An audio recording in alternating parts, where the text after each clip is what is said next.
and welcome to the S.W.O.B channel, the channel on Felixstowe TV dedicated to businesses owned by women in Suffolk. My name is Sue Hall, my company is Made to Clean, and I'm also the Ipswich network leader for the branch of Women in Rural Enterprise. Today my guest is Sally Ormond of Briar Copywriting. Hello Sally. Hi Sue. Briar Copywriting, how did that come about? Well, it was about 5 years ago now when I first started the business. I just completed a BA Honours degree with the Open University and kind of wanted to put it to some good use, wanting to find something I could do from home because I've got two boys that's still at school. So I needed something with a bit of flexibility that I could do around their school hours. Writing is something I've always enjoyed doing and basically kind of almost fell into it really. Through a local friend that asked me to help him out with a project that he was working on, and that was that. Set up a website, and 5 years later it's still going. Wow, and it's now from strength to strength. So you're working, I understand at the moment, with BT. That's right, yes. That's really exciting. I did some work for BT Tradespace probably about 18 months ago now, but more recently I've been working with the marketing solutions team. So I've been doing website copy to promote their products to the general public through their website, and also editorials and advertorials promoting their services in other sites or other magazines. So it's it's really exciting. I'm really enjoying it, and it's really gratifying as well to have like a local Suffolk business involved with the big boys, you know, in that way. That must be really rewarding. It is, yeah. It's quite sort of surreal at times when I'm sort of in my home office and I know that I'm working for BT, and I also work like for Thomson Reuters as well. So sort of these huge companies, and sort of the little me in Suffolk and writing their copy for them. It's exciting, but it's great. It's really because these are the big boys. These are the nationals and the global players as well. I mean, people like Reuters, you know, they're sort of worldwide, aren't they? Yeah. Any other international clients? Yeah, plenty. Thankfully for the website and social media, that's kind of taken me onto more the global stage than just locally. So there's several design agencies throughout Europe that I work with. I've done a little bit of work in America, even Trinidad and Tobago. So all from Suffolk, unfortunately. No, I didn't actually get out to go and see anybody there. But so it's working with a lot of international companies, which is really exciting. So how can you help some of the smaller companies? I mean, because obviously, you know, cash is one of the things that the small companies worry about from day one, and rightly so. They want to try and keep their costs as low as they can. So do you have like a startup package or something that you could help somebody get their website off the ground? Yeah, I mean, certainly when it comes to working with local companies, I mean, it sounds very exciting that I only work with big companies. I don't. Obviously, I work with startups right the way through. And obviously pricing is very much in relation to that business and where they are at the time. So you can always come up with some way of assisting businesses, especially getting them on sort of the internet marketing road, which is so key for any business these days, to actually be able to reach out to their customers through the web and through social media. So that way, doing web copy, newsletter content, email and things like that, then we'll always tailor it down to that business's budget. So that it's always affordable. Yeah. All right. And these are costs presumably that will get less as you go on working with them, because they'll find out what works for them. And what doesn't. Certainly. Yes. Yeah, that's right. Oh, well, it's a really interesting arena you've got yourself into, Sally. So let's talk a little bit about Sally growing up. Where did that happen? Oh gosh, a long time ago now. In Bedfordshire, Biggleswade. That's where I hail from. Went to sort of school locally there, and met my husband when he was at agricultural college, actually about 3 miles from there, which was a very well kept secret from my father. But unfortunately lost both of his daughters to agricultural students at Shuttleworth, so backfired on him a bit. I lived there till I was about 22, then moved over to Oxfordshire, as Mark was still working on the family farm at that time. And then 3 years later, I'm 96, we moved over to Suffolk. So you've actually not been here that long, really. It's sort of by local standards. Yeah, still a relative newcomer. I know, I've only been here 6 years myself, so so people walk past me and they don't know. It's very strange. Yes. So 16 years. And you live in a lovely part of Suffolk over at Stonham, don't you? Yes, that's right. Yeah, we originally were at Harkstead out in the Shotley Peninsula, which is lovely, very quiet. But unfortunately, house prices shot up around there, so when we needed a bit more space, we came inland. But yes, Stonham's lovely. So. And you said you've got 2 boys. I mean, are they showing any inclination to follow in yours or Mark's footsteps? When they were tiny, they both wanted to be farmers, but now they're teenagers, that's gone completely out the window. It's far too much like hard work, I think. Yeah. The eldest, actually, who's just finished his GCSEs now, he is very much into marketing. He did his work experience with one of my clients, actually, in their marketing department, which he absolutely loved, and he wrote blogs for them, and he was doing SEO work for them and website analysis. So he's threatening to set up in competition against me now. That's his aim. Yeah, have his own business like mum, but he's going to take over the world apparently doing it. They say imitation is the sincerest form of flattery. Oh, I hope so, yes. Or for, what is it, large oaks, little acorns or something. And the younger, actually, he also likes sort of sales, marketing, that kind of thing too. So you never know, they could both follow suit or do something along those lines. But nobody sort of going the farming route? No, not now. I think sort of when they were little, they loved sort of helping on the farm and being out and about doing bits and bobs. But actually, my in-laws have actually retired now. But my brother-in-law is living on the farm. So no, I think they realise that's pretty hard work, being a farmer. So the copy that you write, it must be quite challenging to sort of skip from one client to the next and sort of have to put on a different hat to kind of really get into that particular client. How do you manage that? It is, but it's a good challenge to have. I really enjoy it. It's very much not only sort of the technical aspect of whatever industry it is that you're writing for, that you have to quickly get into the company, their products, and their customers ultimately, because obviously whatever I'm writing has to appeal to them. So that's the big area. But it's also sort of their personality that needs to come across. So it's kind of immersing yourself completely in the business through various forms of research into obviously the website they've already got, any existing brochures and things like that they happen to have. And then it's getting to understand their brand and being able to reproduce that brand in whichever form it is. So using the same vocabulary that they use, using the same approach. So it's quite an immersive job whenever you're on it, and I find that having several projects on the go at the same time really helps, because you can sort of take yourself out of one when you're kind of drying up a bit and you can't quite think of the next thing to say. Do the next one, and often that work will trigger ideas for the job you've just put down. So it helps being so varied that you can often transfer things from one to the other just to spark ideas. And that's interesting, but how receptive are your clients to suggestions that what they're already doing may not be right? Sometimes it can be a challenge, but most of the time they've come to me because they do know it's not right and that it's not working. So they are pretty open to ideas, and sort of they'll listen to if I suggest maybe the tone might be too formal, you know, it's too impenetrable, readers can't get into it and actually understand what the benefits are that they're going to get through dealing with that company. So often they're quite open to suggestions. If you want to take it more informal, so very conversational, sometimes that can be a little bit of a challenge for them to get their heads around, because it's sort of, we want to be a professional company, but obviously you can still be very professional but be very informal at the same time, so readers can actually, access the information you're giving them and absorb it easily.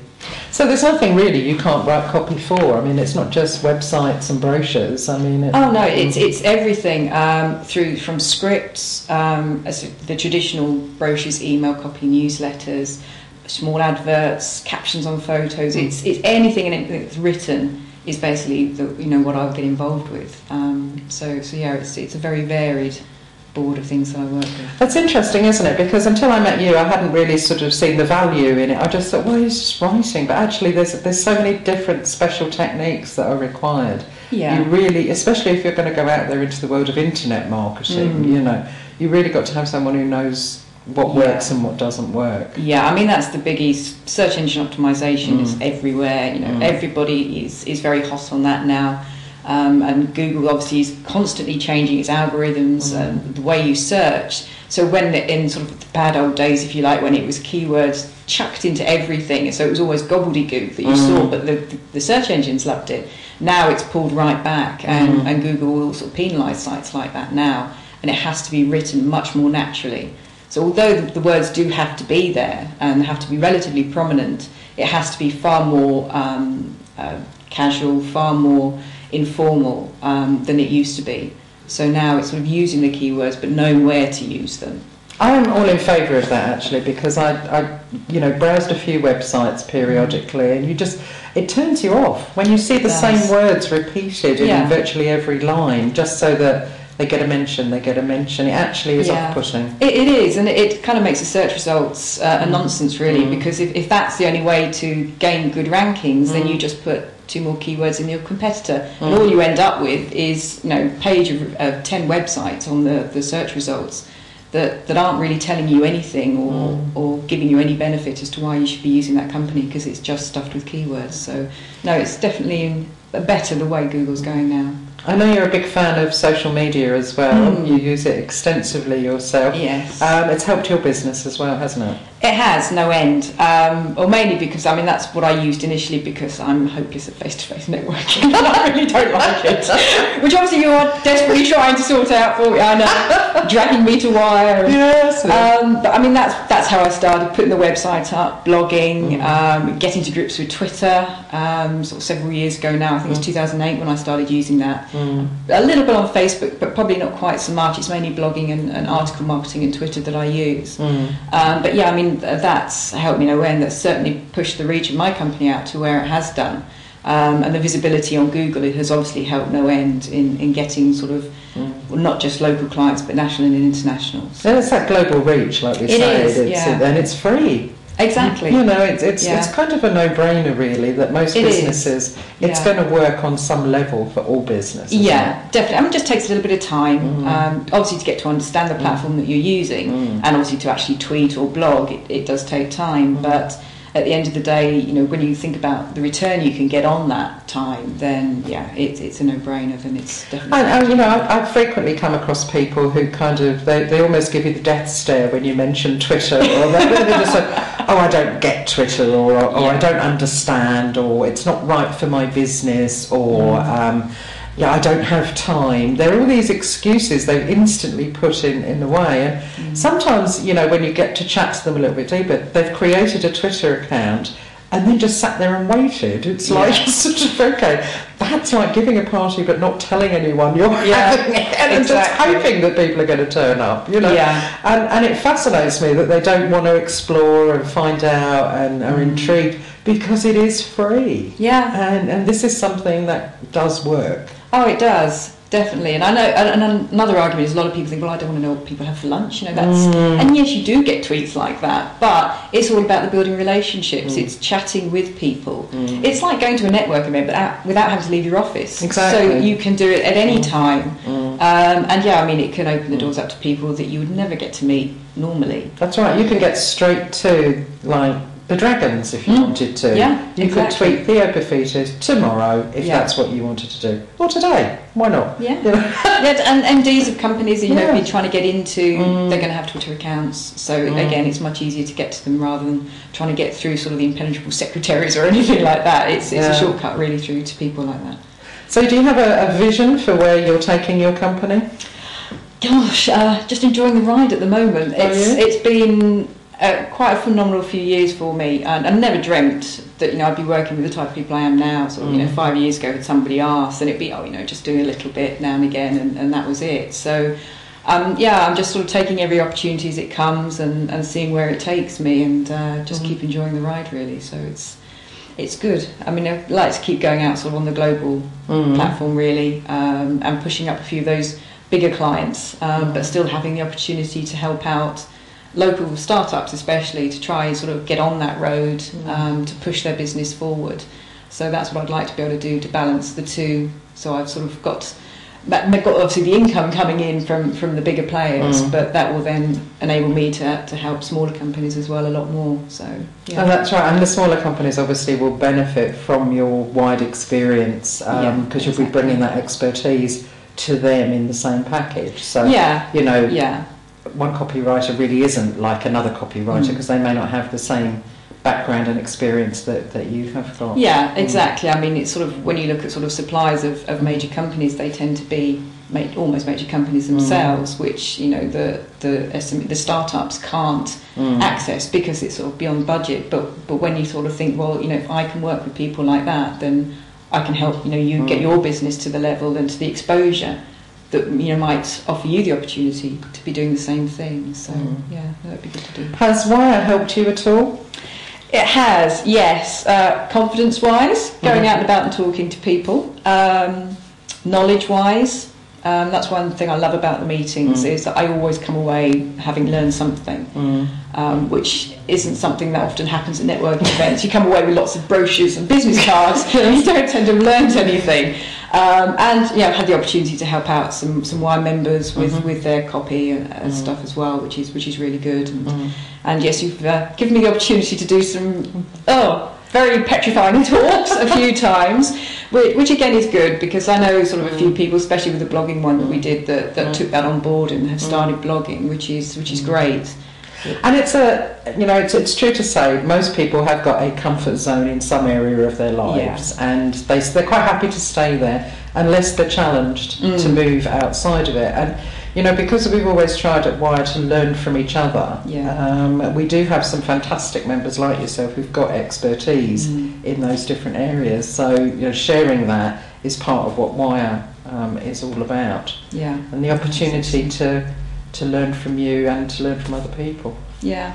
Now, a little bird tells me you wrote a book. Yes. Yes. What was it called? Well, the first one I actually wrote was, when the kids were tiny. In fact, I don't think James had been born, so it would have been 96, 97. I read a children's book. It was The Adventures of Tilly the Tractor and Freddie the Fire Engine. Basically a compilation of various stories that I used to tell Robert when he was in my backpack, walking him around the farm where we used to live with the dogs, and I wrote the stories down and published that many years ago. But more recently, I'd written a novel, probably again, it must have been about 10 years ago, that had been sort of forgotten about, and I tried with publishers a few times.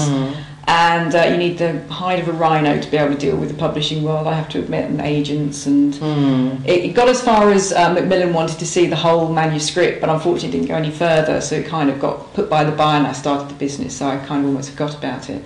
But this last year I actually went through lulu.com, which is a self-publishing website, and I've actually sort of put the book on there now, so it is available in paperback.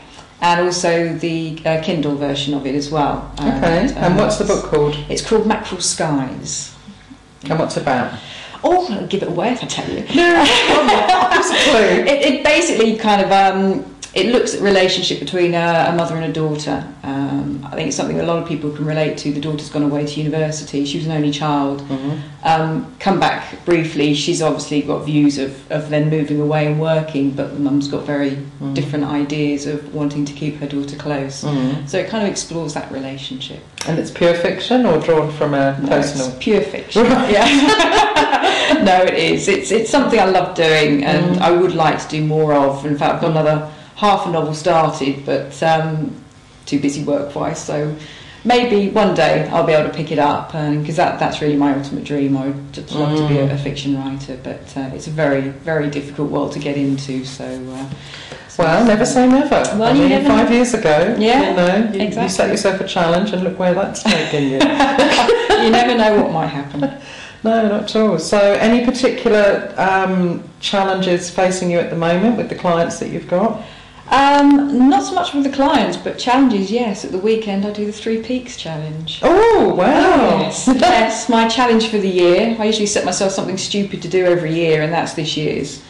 Right, so you've been in training? It's a bit difficult in Suffolk, training. Because we've got many mountains. We don't have any mountains.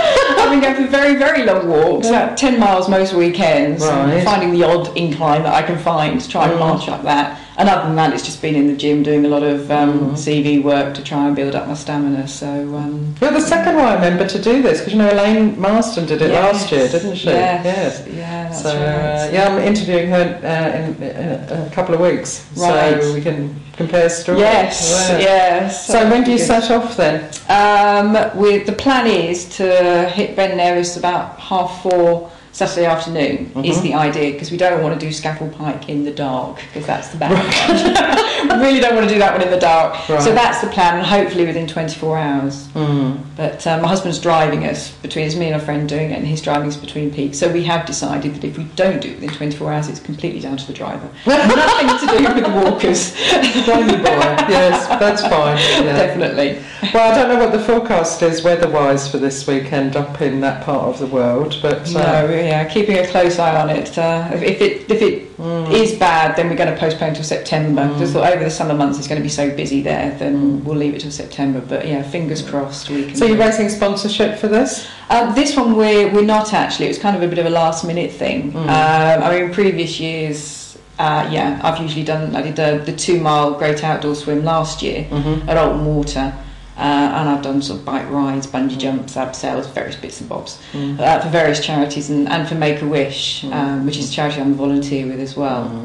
So I usually do them for that. Yeah, they do some great work, don't they? I mean, they do. Yeah, some amazing wishes that they grant the children there, because they're all living with life-threatening illnesses. And we've done some amazing things. Sort of a little boy wanted to be Spider-Man for the day, and a girl wanted sort of a laptop wish, and that one, she came away with so many things other than a laptop from the retailer. It was amazing. But Isn't it interesting for somebody who's so frightened of putting herself out there? You're a bit of an adrenaline junkie on the quiet, aren't you? I suppose so. Yeah, I just like doing mad things, I suppose. I mean, the boys are really active, and that sort of pushed me on to do more things with them. And so they used to mum doing some ridiculous things. They must be quite proud of it. They probably don't tell you. But they definitely don't tell you. But I bet they are, because there's so. Not every teenage boy's mum is about to do something completely mad, like run up 3 mountains. Walk. Yes, walk, well, definitely. Yeah, might be running down and we realise how close to 24 hours we are. I hope so. I know certainly doing the degree, leaving, because I didn't do a degree after school, I went straight into work. I started the degree when I was about 30, 31, something like that. And certainly having done that, they're both sort of considered now maybe not doing uni straight after A-levels, mainly because of the cost issue, is they don't want to come out with debt, and maybe going into work but doing something through the Open University either immediately or later on. So, isn't that interesting? You've shown them another way that can be done. Exactly, which is good to know that whatever they choose to go in as well, they now know that that's not where they have to be. If they want to do something else, then they can go and retrain and maybe change their career path. So that's something really good. The other thing to bear in mind as well is at 16, 17, 18, do you really know 100% what you want to do? Exactly. I mean, they could change their mind at any point, couldn't they? And change direction. Yeah, they can. I mean, from when I was at school, I know sort of friends that went to uni, they were absolutely dead set on what they wanted to do. And after studying it for 3 years, that was it. They'd had enough. And you think, no, it is so difficult to know what you want to do. I mean, at the moment, yes, I want to be a copywriter. You never know. In sort of 5 years' time, I might change my mind and do something completely different. So we'll see what it goes with them. But it's good that they've got that idea that it's not the be-all and end-all, and they can change later on if they want to. And there's enough pressure, I think, at that age anyway, isn't there?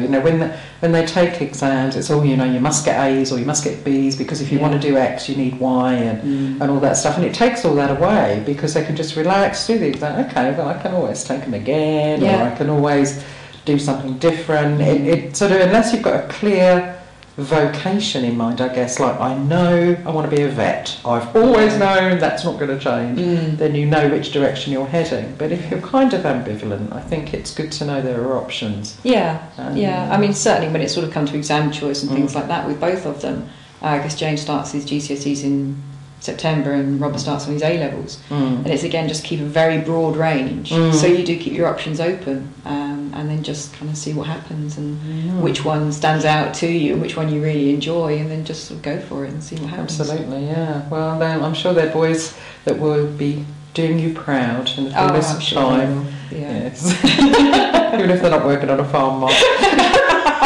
Yes, yeah. Yes, well, that probably wouldn't have pleased your dad anyway, would it? Because he lost both his daughters to... Yeah, exactly, that would have probably been it. Yeah, the grandsons became farmers as well, so yeah.